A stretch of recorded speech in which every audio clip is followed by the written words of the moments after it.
Recorded Books and One-Click Digital present Silver Thaw by Katherine Anderson. Narrated by Kate Turnbull. Prologue.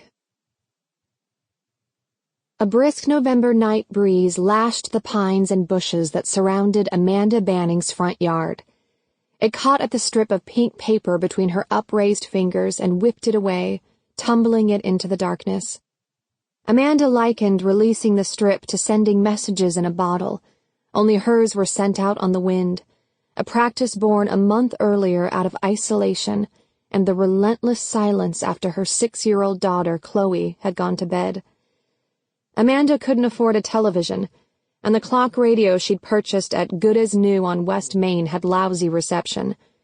Amanda doubted the problem was with the device. Rather, she suspected it was that her home was surrounded by too many trees. Occasionally, when atmospheric conditions were just right, she could find a station and enjoy some music that didn't crackle, but mostly she picked up white noise. The nightly silence had grown oppressive, driving home to Amanda just how alone in the world she was.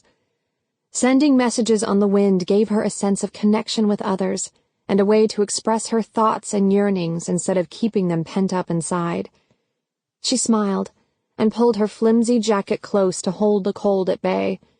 She didn't really care if anyone read her notes. No one would ever know who wrote them after all, and that was liberating. She could write anything she wanted, no matter how silly or serious. It helped, writing them.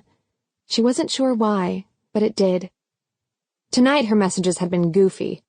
She'd recently walked with Chloe into the town of Mystic Creek and gotten a library card, which allowed her to borrow storybooks for her daughter and romance novels for herself. Why she felt drawn to love stories, Amanda didn't know. She hung on the words written by authors such as Jodie Thomas, Susan Wiggs, Emily Richards, and countless others. Nearly 8 years and a nightmarish marriage should have forever banished romantic notions from her head. Maybe, she reflected, it was true that hope springs eternal in the human breast, because there remained within her a deep, aching need to be loved and cherished. So tonight she'd written, I wish I could meet a man as kind and wonderful as the hero in one of the romances I love to read, someone who'd be a fabulous father to my little girl and make both of us feel safe. Normally Amanda wished for far more practical things, like enough money to pay her electric bill, but she was halfway through a story, and she was falling madly in love with a character named Jake. Amanda's only question was, do men like that? Sample complete.